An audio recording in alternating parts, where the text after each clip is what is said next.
it's just simply unfair to apply the standards we apply in our criminal laws to people that don't understand they're doing something wrong, and for a reason that's not their fault. And not because they're deviant or criminogenic or antisocial, but because they just don't have the tools that you don't even know you have that made you the way you were, allowed you to be the way you were. Over 1 million Americans face sentencing every year, and it will be the most important day of their lives. But we don't fully understand the system, how broken it is, and what we can do to make it better. I'm Doug Passon. I'm a 25-year criminal defense lawyer and a sentencing expert. My goal is to bring more awareness, more fairness, and more humanity to the sentencing process. So, are you ready? Then let's get set for sentencing. All right, so you talked about some terms you think are used casually in this analysis. I have one to throw out that I think is used way too casually, and that is high functioning. The term kills me. Because we know that it's a spectrum. There are people who are so severely autistic that they don't function really independently at all. And it's the stereotypical version of what we think someone with autism is, flapping or banging their head on the wall, or they're nonverbal and they require, assistance on every level. And, this idea of high functioning is, to me, it's a misnomer. But what do you say about it? Well, the term misnomer, there's actually an article dedicated to the point that this is a misnomer as it's normally used. Clinically, it makes sense in the clinical setting to say that somebody is high functioning, to differentiate that from somebody who is, for using another term, profoundly autistic. There's a big discussion about whether we need to have a separate category for people who are profoundly autistic. But putting that aside, the only thing that is meant in the clinical setting to say that somebody is high functioning is that they have intact intelligence and that they have communication ability. It says nothing about the severity of their deficits. And there's two other things that go along with this. That intelligence has nothing to do with the severity of deficits. In fact, the more intelligent people are more discrepant from people of equal intelligence. The people with autism and high intelligence are more discrepant from people with high intelligence in general than they are at the lower intellectual level. So the smarter you get, the more different you are than your intellectual peers in terms of your social skills. But high functioning ends up being this sort of ableistic kind of term that allows people to brush aside autism as something that makes any difference. And so that's a big part of what I do is demonstrating the severity of deficits. Too many attorneys made the mistake of thinking that all you need is an autism diagnosis, and you can go wave it at the prosecutor or wave it at the judge, and it's going to make a big difference. And there are many problems with this, but one of which is that in their minds, they see, well, he can drive a car, he's able to move carts around the shopping plaza. Yeah. Might have graduated college. Might have a PhD, but that does not correlate to the severity of their deficits. I got my little slide that show that most people think that when they think of autism, they think of maybe it's a color spectrum from red to red, blue, indigo, yellow, violet. And they think, well, the people on the one side are severely affected and people on the other end are less effective. And they think that that's the way it is. The problem is that really correlates with problems of degrees of intelligence and communication abilities. For most of the people we see with autism, even with people who are severely affected, it's not less like a color spectrum than a color wheel that wraps around, where we see a mixture of skills in terms of linguistic and physical skills and executive functioning and interpersonal skills and language skills and so on of different degrees that has nothing to do with intelligence. Even the diagnostic manual says specifically that the gap between intellect and adaptive functioning can be very large. And yet, I have never seen a clinical report that in a case where the psychologists or psychiatrists on their own pointed this out immediately as something in DSM. They recite the general parameters of autism, but they don't mention that DSM also says that autism is characterized by a lack of understanding of social norms and that intelligence is not a hedge against severe autism deficits. So it's really important to do adaptive testing to test the severity of deficits. How actually good are the communication skills, the daily living skills, and the socialization skills? And the people we see in the criminal justice system, generally speaking, in the areas that are most important to developing that social intuition that makes us who we are, our receptive language ability, and interpersonal skills. And routinely, in fact, almost without exception, the people I see who are in the criminal justice system because they don't understand these rules, though their social skills of that type, receptive language and interpersonal skills, are the equivalent of the average typically developing preschooler. And it's repeated time and time again. And I constantly encounter clinicians who are even and teaching faculty who say, that's not possible. I don't believe that. And they're just ignorant. They've never dealt with those kind of metrics.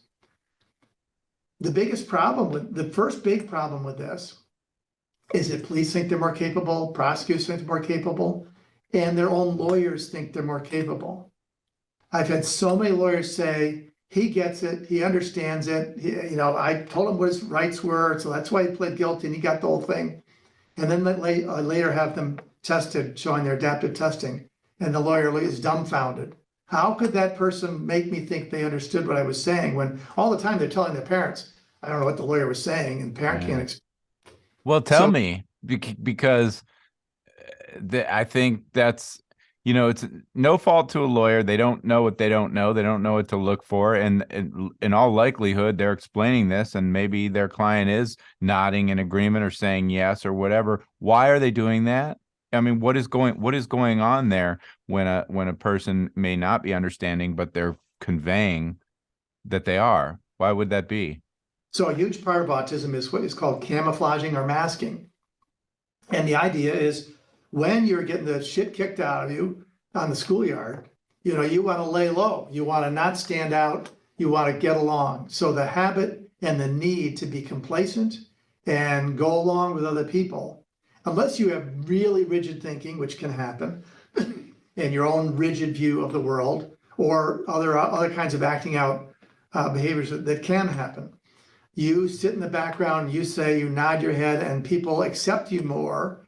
You parrot what they say. There's this other concept of echolalia, or using borrowed phrases. And we all see people with autism who know word for word the script to Disney movies, and they borrow language in the milieu in which they exist to try and fit in. Well, anyway, masking, camouflaging your deficits is a way to survive. And as they get older and as the smarter they are, the better they get at this. And so it's very hard sometimes to get to break down that mask. And there's some very good research about the stress of masking and the stress of camouflaging and the need to peel that away. And there's autism self-advocates will talk about this and the need to stop trying to pretend something to the outer world and live your autistic life, which I say is great, as long as you also learn that there are some severe boundaries you better not cross and you better learn about. So So they get by being agreeable and so on, but lawyers don't see this.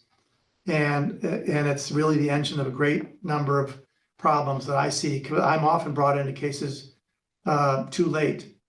And if judges understood this, and if lawyers understood, it'd be different. But here's the disagreement.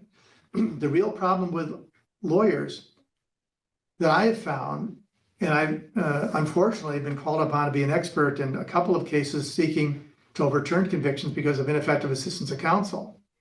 If you read the DSM, just if you have a client with autism and you don't read the DSM diagnostic criteria and the narratives about autism, what good are you? You've got to look and you can't say, well, that's for the doctors to decide, because the doctors don't understand this.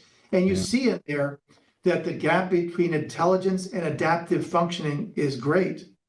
Well, you've got to ask yourself, what is adaptive functioning? And you got to start saying, what does that mean? Because adaptive functioning is mentioned quite a lot. And if you start looking at that, what is adaptive functioning? Then you start saying, oh, wait a minute, it's not just the diagnosis.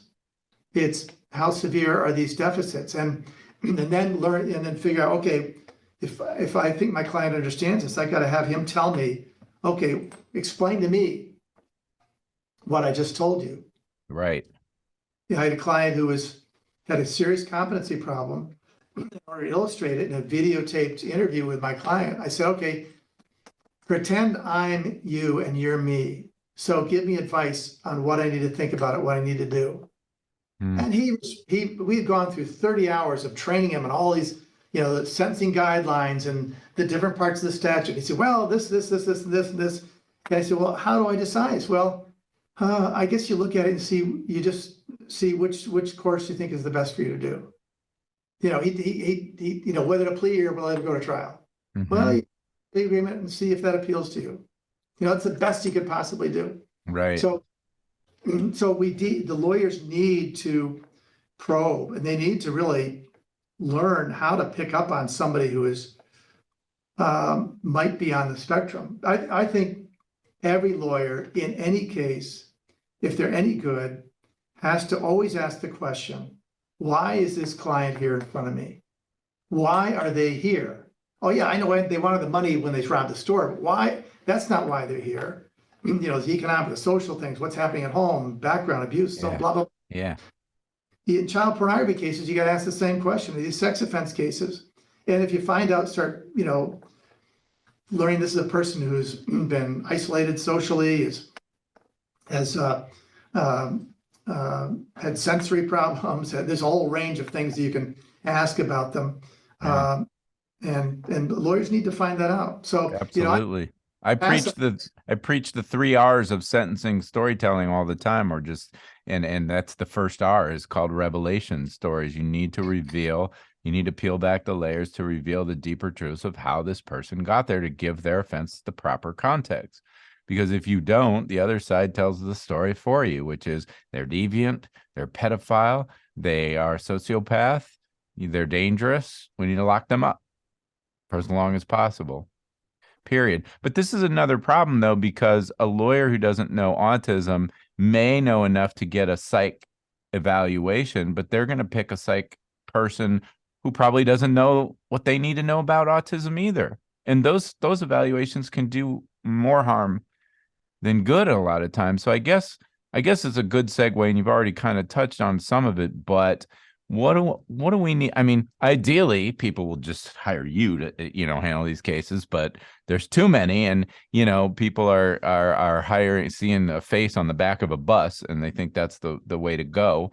What do people need to know about the pitfalls and advice they need to find a right lawyer to help them through this? Well, it's a very, very tough thing, because all my clients, my parents will say, well, we've never been through the legal system. We don't know how it works. Well, that's the way it is. But they have to learn quickly, like they learned about the school system, or like they learned about the disability office, or other scenarios in which their kid was getting abused or not treated or not taken care of, the doctors. But the first thing is, I would parent, it's going to be very hard to find a lawyer who has real experience and understanding about autism, especially in the context of criminal cases. You might have lawyers that do disability work that know something about it in the school setting, and they might be good at helping you find somebody on the criminal side who is at least open to learn. And I think that sometimes I'll say, people go to a lawyer and say, oh, yes, I've represented people with autism. And they think, oh, okay, that's okay then. But they don't say, well, tell me about those cases. What did you do? How did you make autism? Did autism make a difference? Did it make it worse? How did you make it better? What did you do? Did you write a memo in that case? Could I see it? They're so afraid of questioning lawyers, of offending them. Yeah. And a lot of these lawyers, they're camouflaging. They represent autism, but they may have gotten 3 years less on the sentence. They're still on the registry. They still went to prison. So first of all, what are the actual credentials of the lawyer? Are they involved in a state or national criminal defense lawyer association? It's really important. A lot of lawyers, they're sort of on their own, but a lawyer who's involved in a statewide association is going to maybe have access to the suggestions of a lot of other lawyers in there. We have listserv, and that's a very valuable. Shout out to NACDL, National Association of Criminal Defense Lawyers, is a great example. And even the federal defenders, people think public pretender. Well, no, this is a nationwide network of some of the best lawyers around, and they're all connected online. You could send in one email to 50 states, and get experience and a whole wealth of it. So, yeah. And so I get, in fact, I know for a fact that if a federal defender puts a message out that I've got a case with autism, other resources out there, I get, dozens of calls from federal prosecutors saying your name came up. In fact, everybody gave me your name and I give out hundreds of thousands of dollars worth of legal work product to other lawyers. Yes, you do. I'm a beneficiary of that too on many occasions. So thank you. I don't try to keep it private, and I write about it and so on. The other thing is what I tell the parents: if you just talk about your son and your experience as a parent and the struggles and what your son is saying to you, like, for example, how could that be wrong? Or I didn't know it was wrong, or and so on. And the lawyer doesn't instinctively react saying, this is something terribly wrong here with this prosecution. If they don't have that kind of visceral reaction where they empathize with this situation, or if they say, now, I've got to talk to your son. I can't talk to you because you're the parent and you're not the client. That they say, well, I can't tell you about this. They often will find, they think that parents of autistic children, because they've had to defend their child for so long and advocate for them, they feel sometimes parents are meddlesome. They're too naive about the realities of the criminal justice system. Yeah. And they're, just a pain because they want everything to be explained to them. Well, that's a lawyer you have to avoid. And lawyers should intuitively understand that parents have to be involved in decision-making here. And they'll never tell the lawyer, the family, or the client that all the client has to do is direct them to share information with the parent, and they can do it. But they use that as a shield to do their thing. Right. And I've had the opposite too, which is I don't really have much to say. There's no back and forth between the client and me, and the parent is so active. I'm just going to talk to the parent about all this. And I've literally had meetings where the parent's in the room and the client hasn't uttered one word. And I'll say, anybody want to know what this person feels, how the client thinks, or just say, hey, what do you think about that? And then they'll give an answer that clearly reflects they don't have the first understanding of what's going on. And I'll say, does anybody in the room find it problematic that you haven't had one conversation with the actual client? That in and of itself is your major red flags waving that you have a real problem here.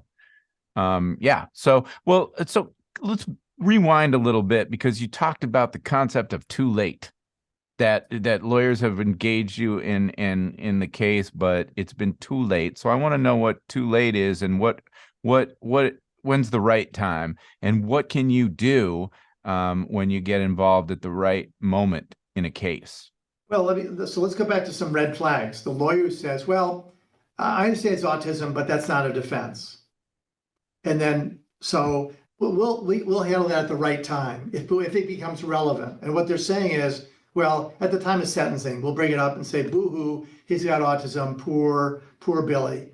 And then they think the judge might feel sorry for him, but not thinking about the obligation of a lawyer in a case involving any kind of mental health issue is to explore every avenue in which that mental health condition could affect the culpability or criminal responsibility or competence of their client. And that means day one. So that when you mention to a lawyer your son has a mental health condition, the very first thing they should be is all over that they need to understand that. Because it's not, you can't just send it to a clinician.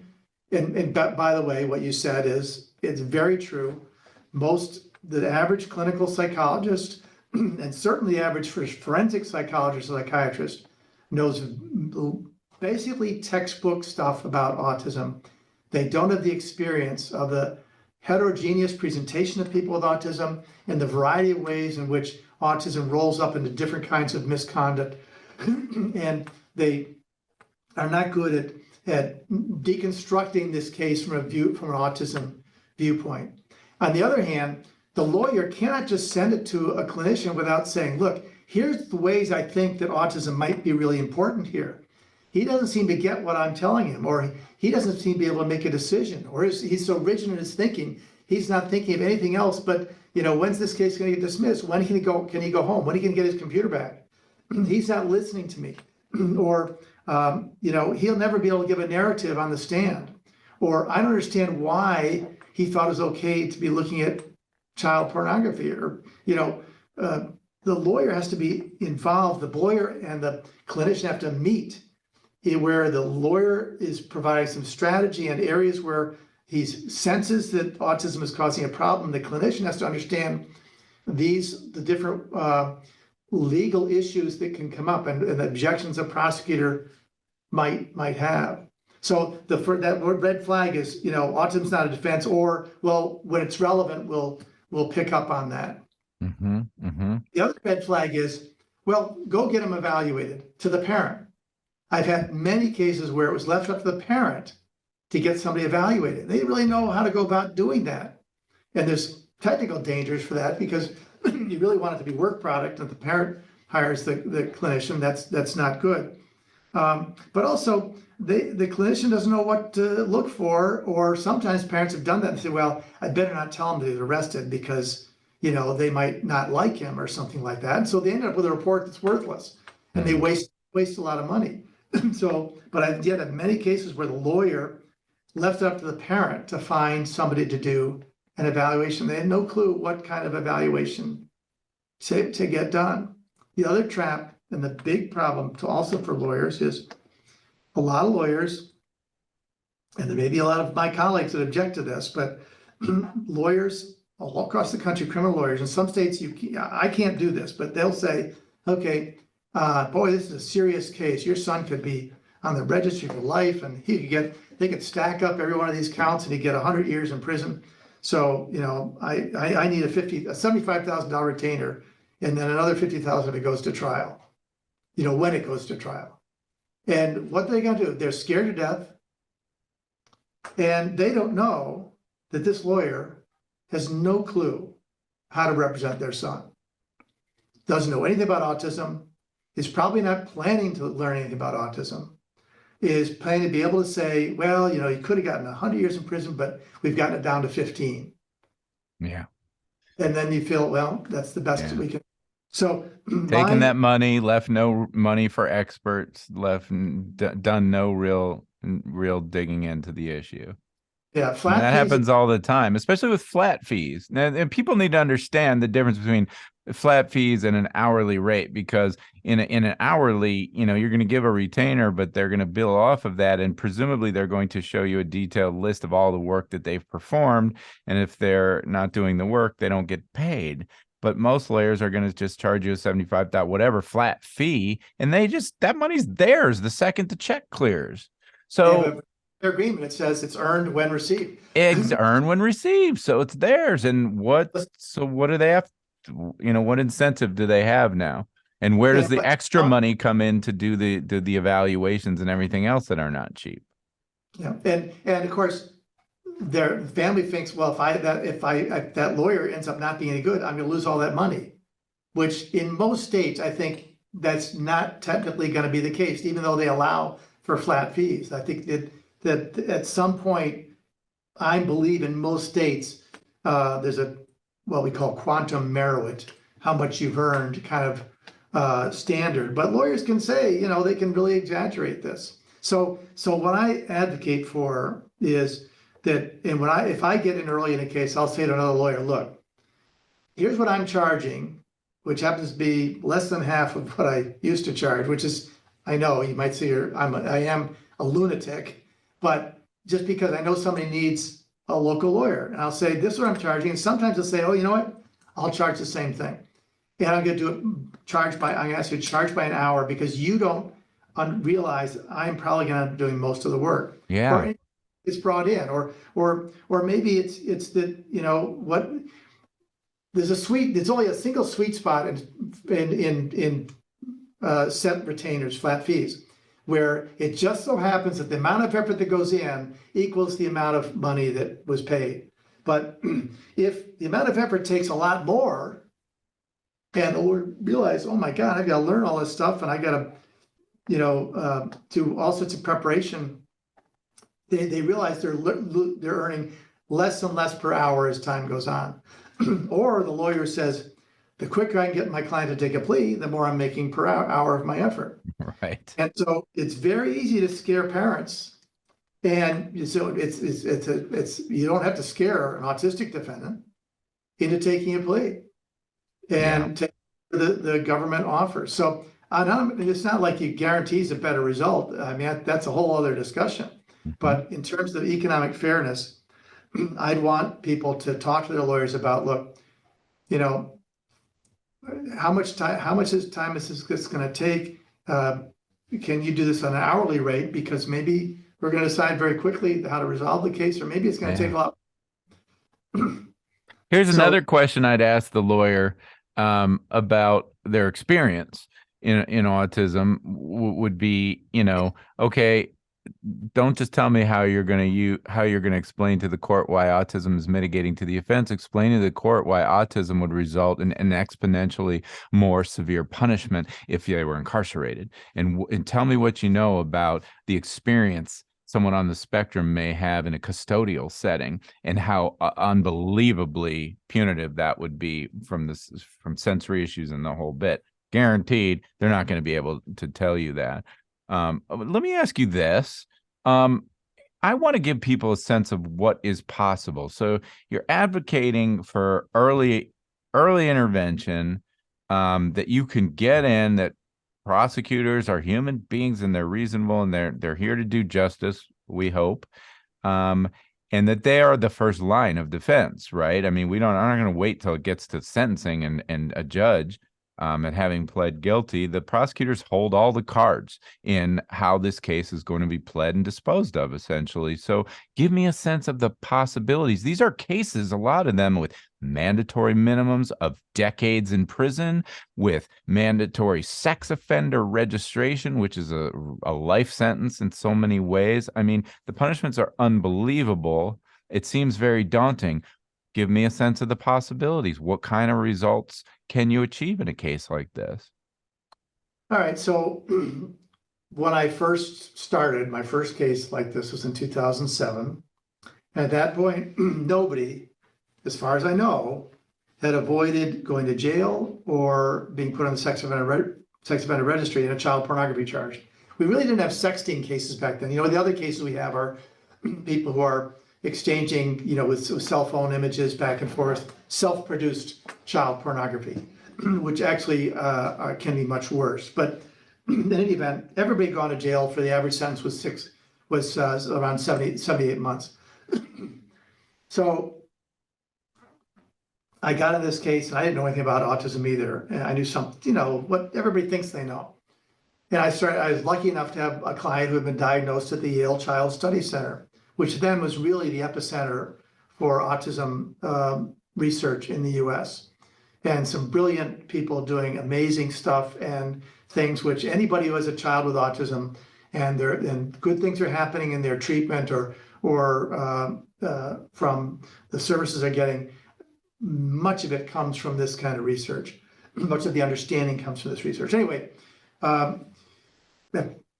for 2 years, I learned everything I could know, everything could be learned about autism and about the history of autism and criminal offending and research on it and so on.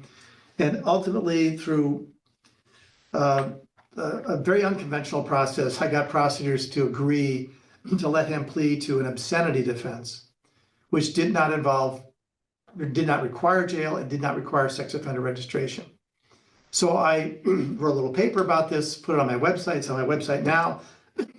And a couple of weeks after that, there was another case very similar to it in my district, where because of what I had done, they said, well, I'll do the same thing in that case.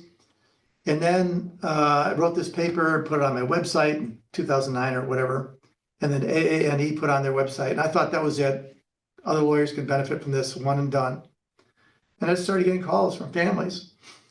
So anyway, in the past, since that time, there have been 9 or 10 more federal cases where there was this reduced to obscenity offense, 2 declining prosecutions, 3 pretrial diversions. This is in federal court, and judges who have been, and in the sentencing area, I'll tell you about state cases in a minute. The sentencing area, now 50% of the time when judges can impose probation in a child pornography case with somebody who's autistic, 50% of the time they're getting probation. And Wow. it's directly related to the degree of advocacy, how much information, and I can tell you the different steps. I got 6 levels of it, and we have the data to show this, and we've submitted this data to judges, because they have no clue what other judges are doing. Nobody's keeping this data except, it turns out, me. So when we've shown that we have the sentencing guidelines, and the judges can depart below the guidelines. They depart 20% more in these cases. They depart about 35% further in these cases, down from the bottom of the guideline level. So autism has made a huge difference, but it depends upon not just waiving the diagnosis, but demonstrating how autism relates to the offense and relates to the kind of therapy that's needed, which is very different, how it relates to risk of reoffending, how it relates to vulnerability in prison and on the registry. Right. Now, you mentioned earlier the waiving of the thing and hoping you get sympathy. That's not how this works. We're not going for feel sorry for me because I have a diagnosis. We're going for help you understand and give context. And in fact, if you're just doing the waiving and the sympathy, the danger is they look at you as, well, you're a dangerous person. You haven't told that story in the right way. It's actually far more detrimental. He did it because he's autistic. He's still autistic. So, yeah. And we'll get to recidivism rates in a little bit. I like to save. I've got to save that for a little later on. I didn't mean to cut you off on that. We got lots of state cases in Bible Belt states. I've got 4 dismissals in Texas, 2 pretrial diversions, and obscenity plea in 2 in Baton Rouge and 1 in New Orleans, and in a case in St. Tammany Parish. Every place I go, they say this is the worst place in the country. The prosecutors, I got in the case late, they agreed to let him withdraw his felony plea with a 10-year mandatory minimum and let him plead to something that was a 5-year mandatory minimum. These are prosecutors, I've had 2 cases where prosecutors withdrawn the plea when we got involved. Now 6 cases in Florida, either withholding of adjudication or actual pretrial intervention, which means no registration, no jail. In the withholding of adjudication, they do end up with a criminal conviction. Virginia, there's many cases like this that are happening, but that just gives you an example. It's, Massachusetts, there's 6 cases, no jail, no conviction, no jail, no sex offender registration.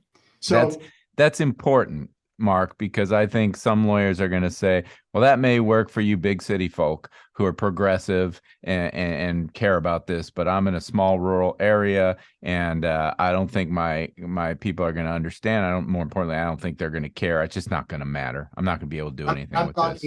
I'm talking about Salt Lake City. I'm talking about St. Louis. I'm talking about Green Bay. I'm talking about places that are central Illinois.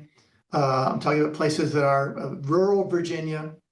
And one of the cases was where we got a plea to an obscenity charge was in St. Louis. St. Louis, if you're familiar with the child pornography sort of investigations, they're concerned. A lot of the investigations happen because a lot of people get masses of child pornography or images from so-called peer-to-peer networks.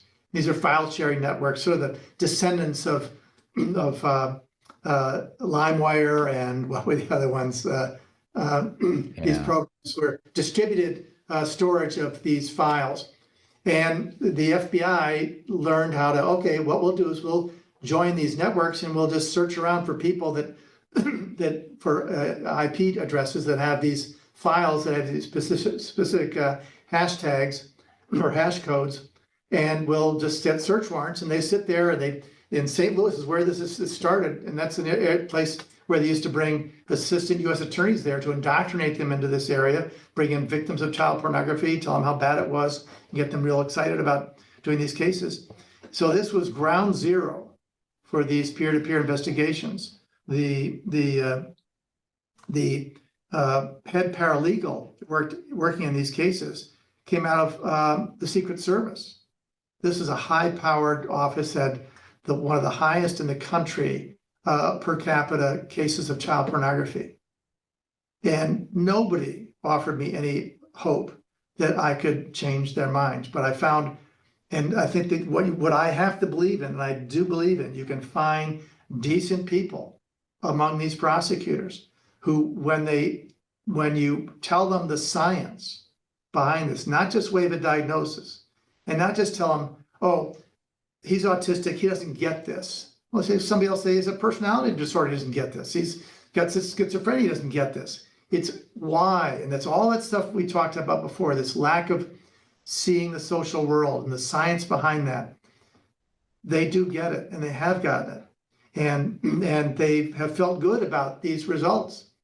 And it just really can make a difference. So, but lawyers, they've been so numbed by the severity of these child exploitation offense cases, whether it's sexting, whether it is touching, whether it's child pornography, that they're very indoctrinated, and it's very hard to draw distinctions, and they don't really have the confidence. How am I going to decide why to let this guy go because of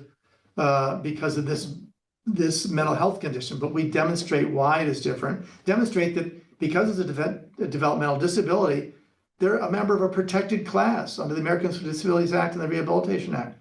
So all sorts of things that come into it. So, and why are they not dangerous? Why are they not going to do it again?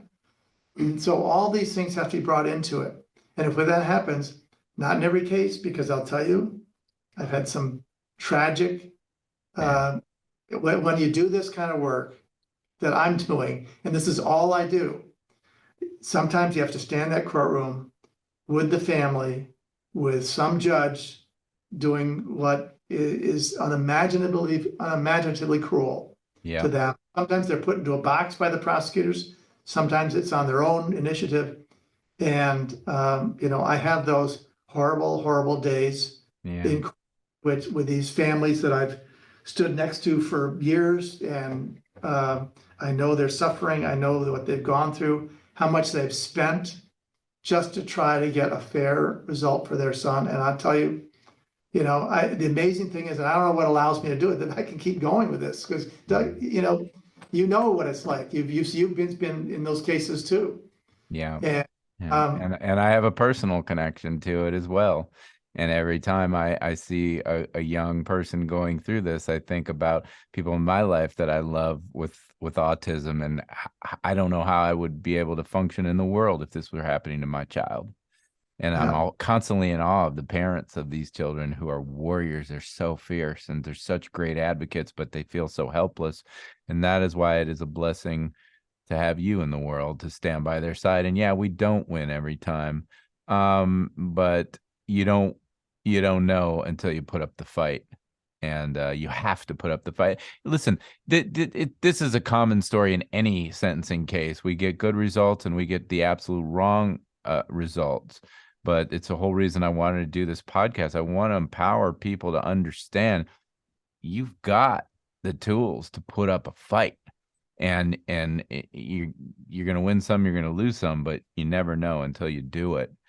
I gotta hit another topic though, because it's a big one, and we would be remiss for not speaking of it. And it's the concept of the late diagnosis. A lot of what we've talked about here was, young people who've already been diagnosed as on the spectrum and they already have a great advocate, for a parent who can walk right in the office and tell the lawyer, my client is on the autism spectrum. But that is not always the case.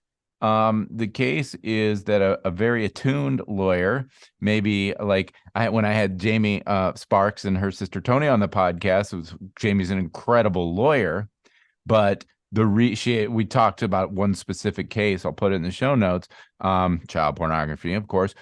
But the reason she immediately, the client didn't have a diagnosis, young man, but immediately there were sort of, the alarm bells were ringing in her head. And that's because she has a niece and a nephew who they're like her own children, Tony's kids, and they're on the spectrum. So she just kind of is attuned to it. Right. But a lot of lawyers they're not gonna be attuned to it, which is a super dangerous, lethal combination. But I guess that's an aside. My question to you is, so now you have a situation where you think a client is on the spectrum, they've never been diagnosed, and you send them to a proper psychologist and get a diagnosis, and then you have the prosecutor say, well, isn't that convenient? You're charged, and now all of a sudden you have autism. Get out of here. Is that a situation? And if so, how do you manage it? so it's a total, in my view, non-issue. I mean, I dispense with it, I think, very easily. And it really is, there's several different ways to approach it. First, why does that happen? Why are there delayed diagnoses? And we have a whole body of literature now on this lost generation of people who, a lot of whom were born really before the Asperger's was defined and put into DSM in 1994, or people who are underserved populations, or in underserved areas where people just didn't know enough.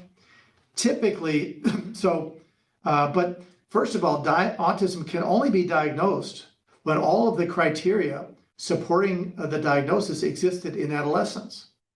So a proper diagnosis can't just be made by eyeballing somebody now. You have to have evidence of in their childhood and adolescence that they exhibited these diagnostic criteria.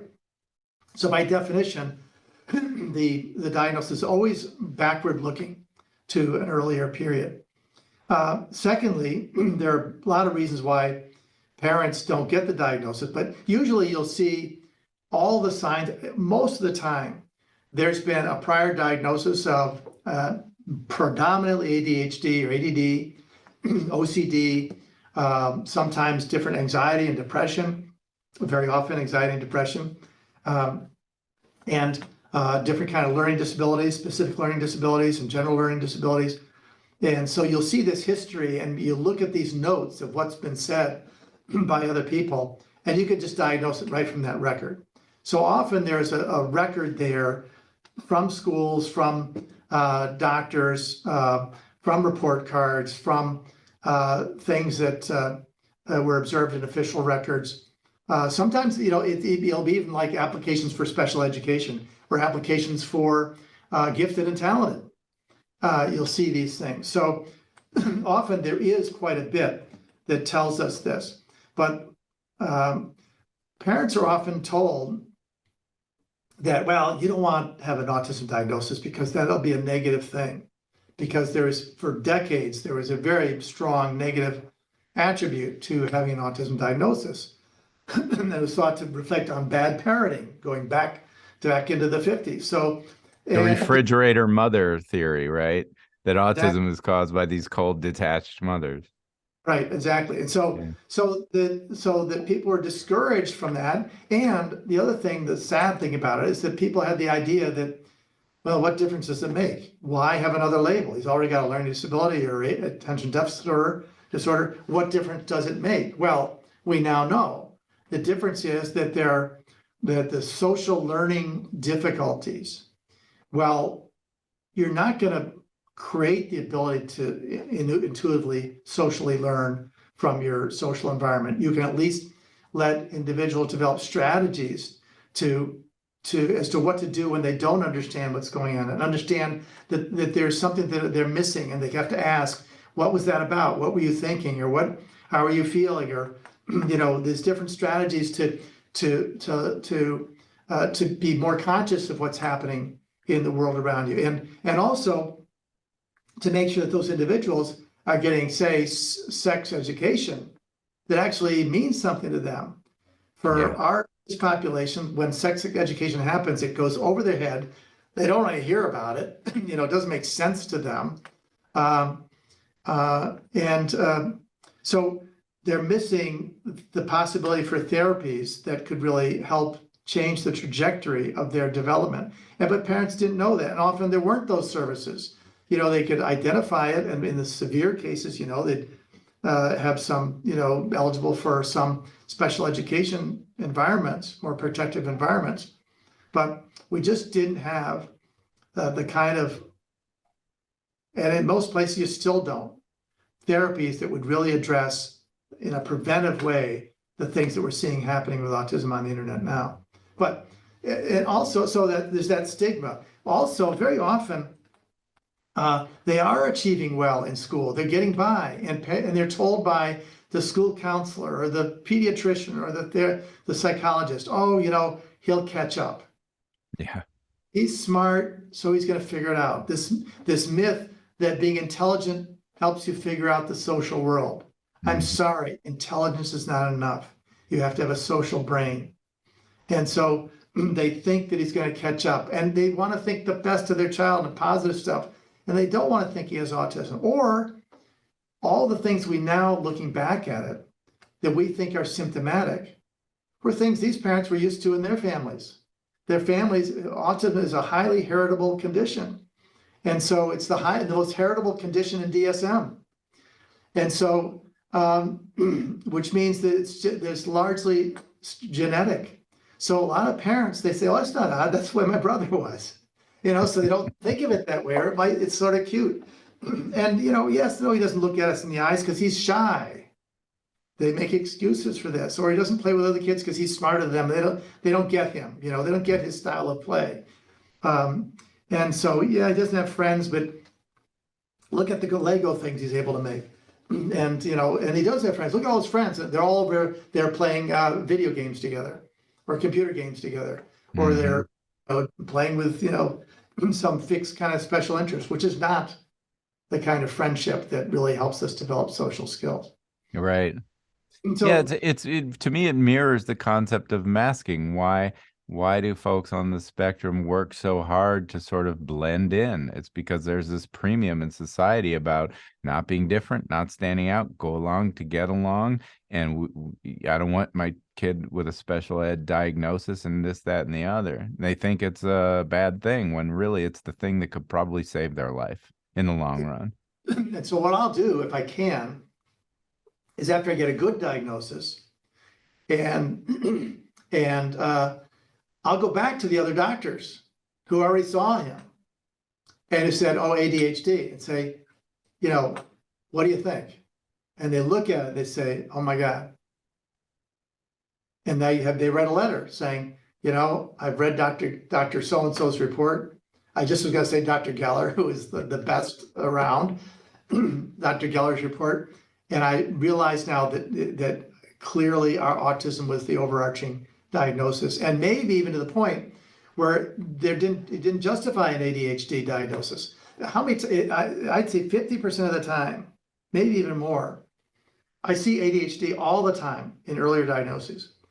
And so often they'll say, well, we discontinued the drugs because they weren't helping.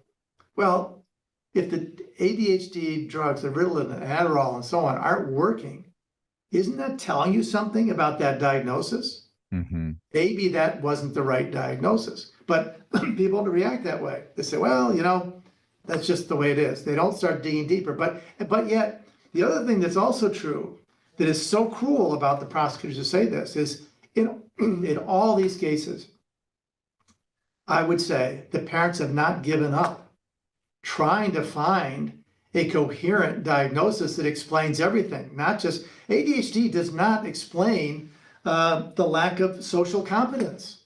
It doesn't. Right. So Right. It doesn't really explain the anxiety Yeah. or depression. But these parents have not given up, because as their child is getting older, they're meeting more social demands and failing greater and diverting deeper into the world of things and digressing world from more from people. I've So, seen ODD as a misdiagnosis too, oppositional defiant disorder, which is just probably because of whatever sensory issues a person is so tortured in whatever they're being forced to do in this typical situation that they're resistant to it, and now they're oppositional, and then they get a diagnosis. What people don't understand, the nucleus, the core of this is autism, and it's manifesting itself in all these other ways. And I guarantee you, even if you don't have in a case like this, if you don't have the actual diagnosis, you've got some of those other diagnoses over the course. But that is another thing back to the lawyering. Like, you got to do some work here. You got to go back and get all those records. I mean, you got to find the history, because you can't fake the history, and the history is what makes the diagnosis. So that's another thing that you have to have an expectation that your lawyer is going to do their homework in that way, right? well, and I'll say, if you do dig into it and you really are curious about why this individual is the way they are, and you really want to know, and you get it, it may just change your career. Yeah, and you may just save a life in the process. The other thing that you do in these cases, which I think is amazing, is when we don't have a diagnosis, you go to the parents and you basically have them write their whole story. I just want to know what it was like being a parent to this child, and I want to know what your child experienced. And I've read these sort of beautifully written things that just go into great, amazing, excruciating detail about the obstacles and challenges and suffering and triumphs and everything with this child. And those things are sometimes way more vivid and helpful than a record Yeah. can be. Yeah, So. and it's amazing. This is the very first thing we do with parents, and I tell them this is the most important thing you can do for your child. And of course, this is totally relevant not only to let us understand the client, let us be able to explain the client to the prosecutor and to the judge and to the probation officer. Mm-hmm. So it builds a core of understanding of the history of the child, that it helps clinicians get a head start in what to ask about, because we tease out autistic kind of traits and behaviors. It's a very difficult thing for parents, because they now often are reconsidering their child's life and seeing now as symptomatic something that they just thought was, the wallpaper of their child's life. And they also start saying, wait a minute, my other kid may be on the spectrum, or I guess my sister was on the spectrum. And so for them, reliving these things is often very, very challenging. But it's a very, and I have a paper that I've written, a memorandum that describes how to do this. And I'll give this to lawyers you give it to the client, have the parents work on this, and you get these stories. And we have them collect pictures and family photographs. The Mother's Day card that looks like it's written by a 3-year-old and it's written by a 22-year-old.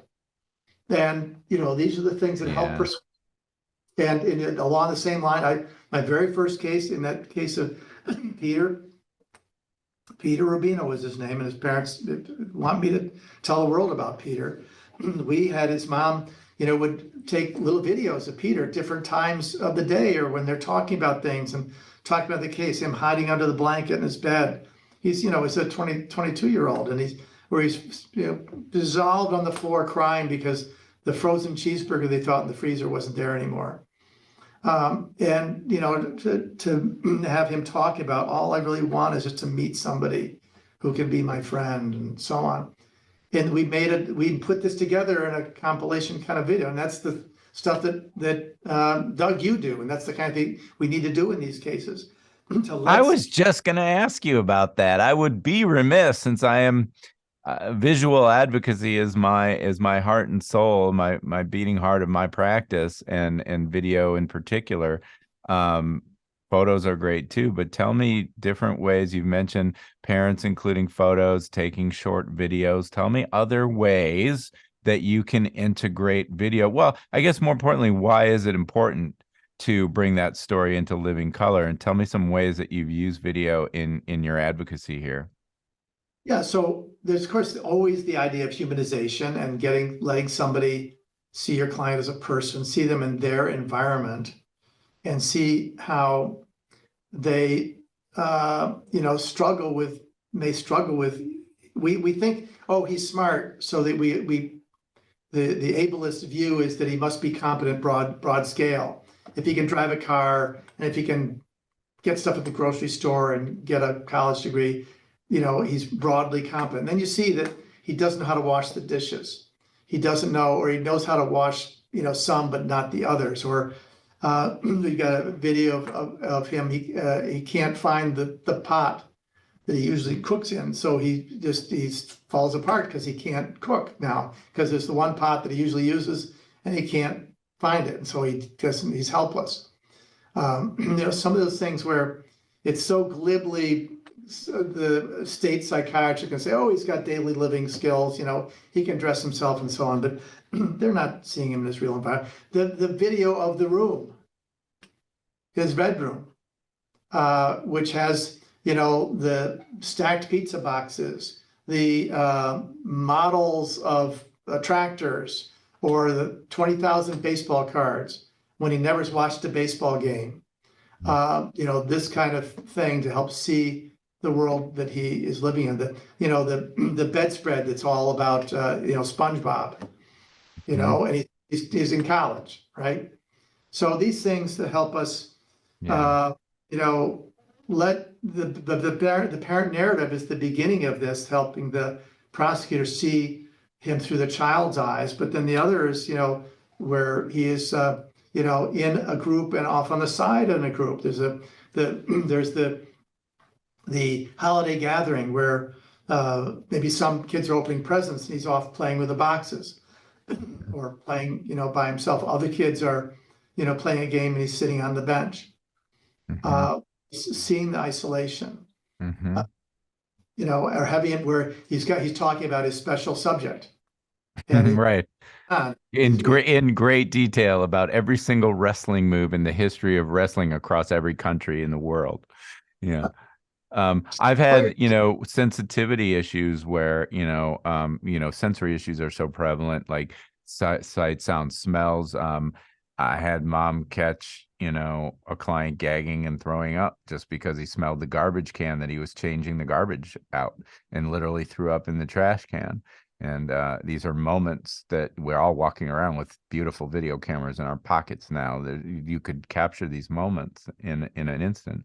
I've had, some of our clients do have outward manifestations like tics or flap waving the arms or things like that, mannerisms, and those need to be seen and understood.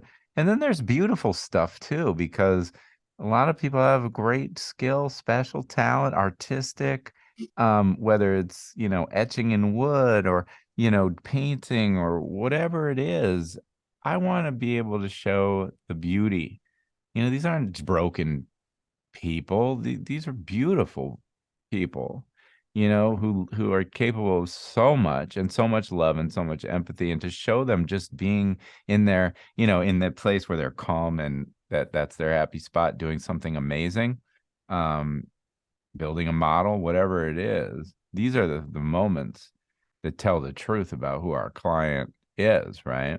You also used really interestingly, it was a competency issue, and you must have done, I don't know how many hours of Zoom calls with your client, just going over the case and asking them, and then each day going over the same material. And it was so clear that the client was retaining nothing, virtually nothing from the day before, the week before. And you recorded all those Zoom calls, edited them down, and submitted that to the prosecution, didn't you? Yeah, and we use that at sentencing. We use it in a competency hearing. And you made a compilation for us of some of the parts of this that we were able to put in one relatively short video, everything about his lack of understanding of the wrongfulness, his true remorse, and then a beautiful ending spot where he's playing the piano. And the prosecutor thought she had a great point to make about, look, look at this is a complicated piece that he's playing. He's got to be, really skilled. When it turns out he was playing it, he had learned this over months and months, this one song by memory. And so he learned, but the finger positions, didn't read the music, couldn't read anything, but he had the memory capacity to memorize this song and played it, pretty well.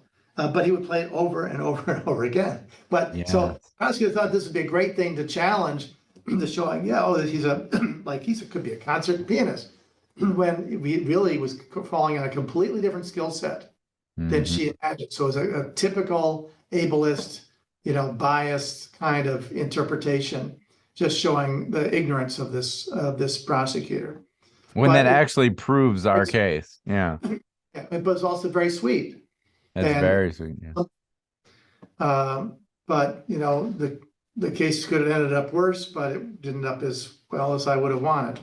But anyway, yeah. So I think that the idea is the most important are those things that reinforce what we're saying about autism, about being apart from the social world and not getting what is so clear to everybody else, things that are so obvious to everybody else, being rule bound. Often they can be really good things about, he's complaining that you've gone a mile an hour over the speed limit, or you've gone in the entrance to the parking lot instead of the exit part of the parking lot rather than the entrance. Gets all upset about this, or not putting things away where they belong, or having rituals, which can help reinforce what we're saying, that once he does understand what he missed in the locker room, not being in the locker room, what he missed from social interaction. Once he learns those things, he will attend to them, which comes to, I don't know if we're ready to come to your, to the topic. That's a perfect, we're right there. Yeah. So this is this is the best takeaway, and what I think is the hopeful happy ending. So they're rule bound. They don't understand that they've broken the rules, but what happens once they understand and once they learn the rules? Yeah. And so we've collected data on this, and nobody has enough large scale data to do this. And I want to turn this into a publication, because it's very, very important. I mentioned earlier, the departures and degree of departures and getting probation, but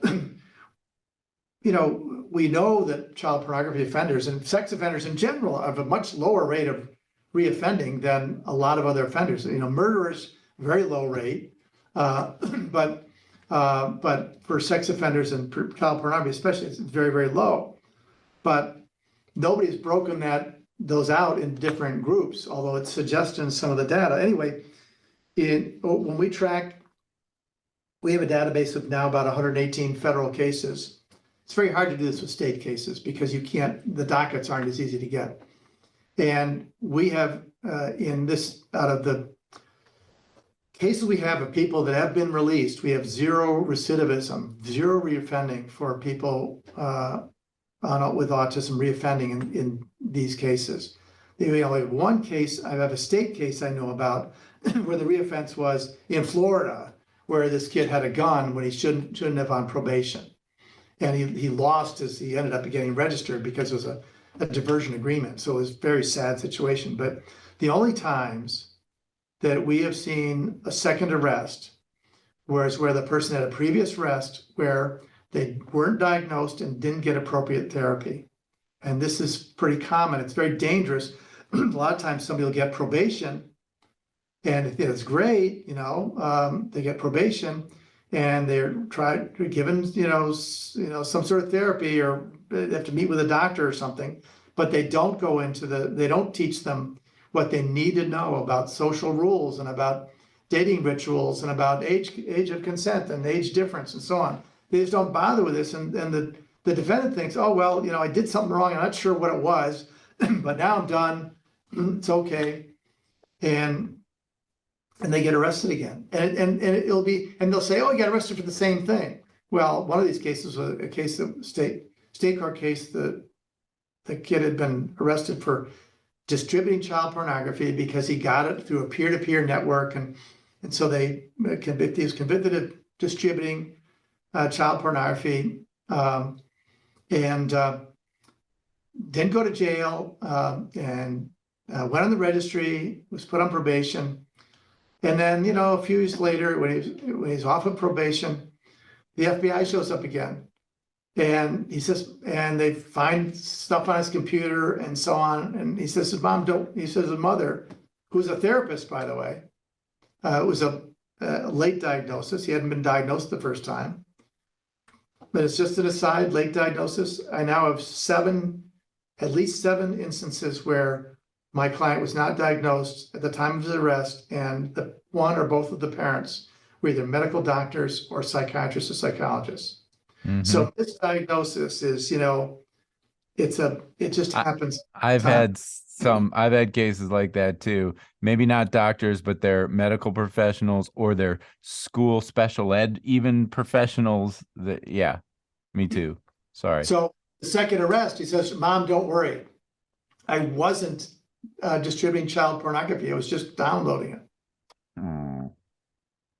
All right. So this is up with the concrete thinking, the rigid thinking, not being able to apply what we think is an absolute, clear, obviously you have nothing to do with child pornography, but he was segmenting it to the detail, the name of the charge, and nobody thought to tell him, this whole thing is bad. This whole thing, people condemn people that do this. They think people that do this are monsters, that victims of child pornography think that you're trying to reoffend against them, blah, blah, blah.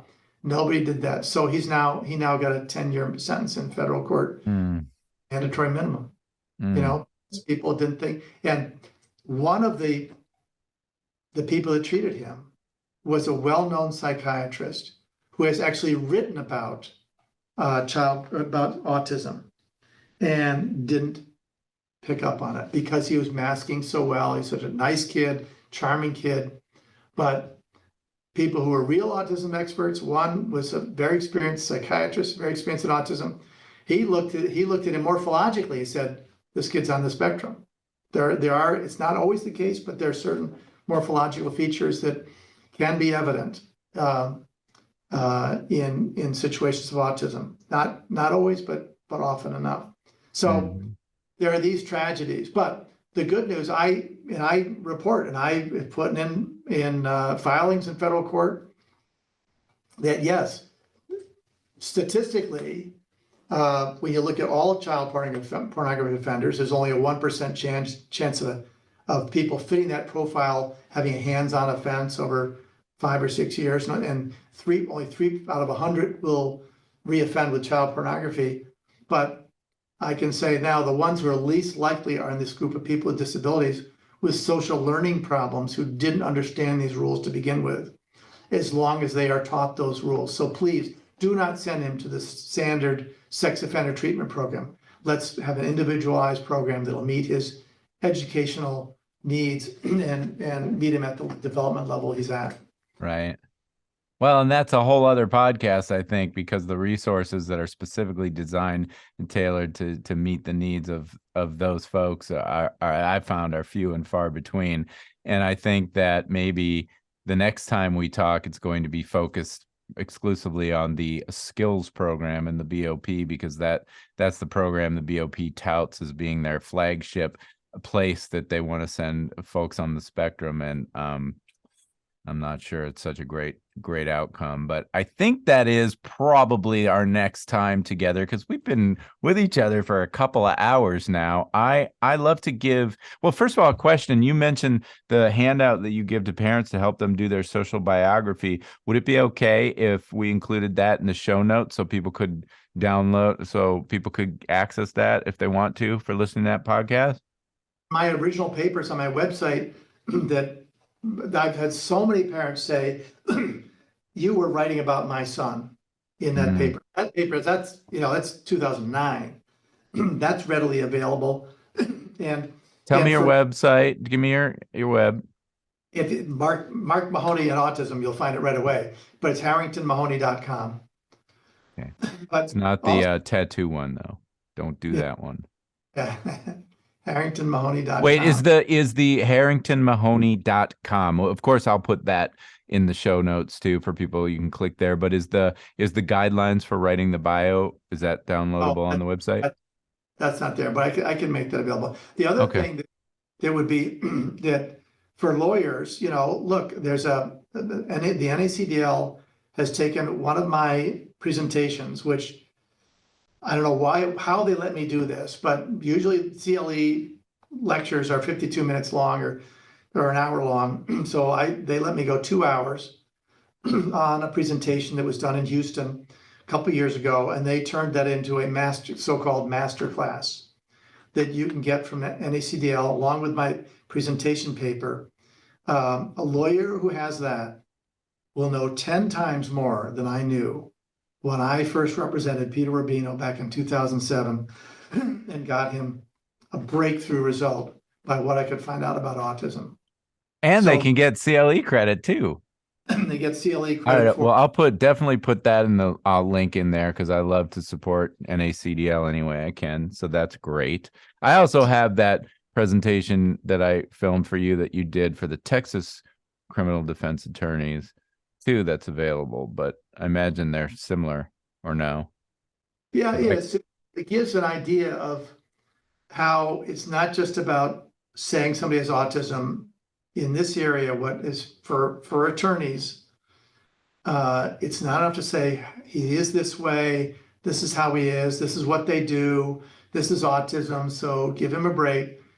When you start getting into the science of this, which is fascinating, then you can explain why they are the way they are and why we are the way they are. We're so proud. This judge is so proud that he's a judge and he's achieved all this. The prosecutor is so great. They've got all this influence and so on. They've been elected or appointed or whatever, and they went through the law school and everybody loves them. Well, you know what? 90% of that is because they have a social brain that evolved over millions of years and that it is not disrupted. If they were just smart, sorry, they're not going to be the way they are. If they have the deficits of your client, they're not going to be where they are. So they need to understand that it's just simply unfair to apply the standards we apply in our criminal laws to people that don't understand they're doing something wrong and for a reason that's not their fault.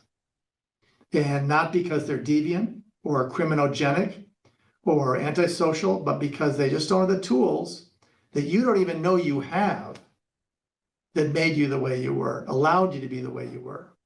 So we show them what are those tools that we have that we don't even think about. They're just innate and automatic to us that make us so goddamn great.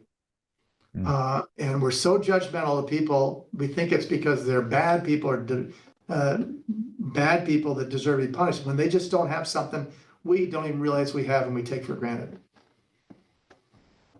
I didn't realize when you said autism only reached the DSM in 94.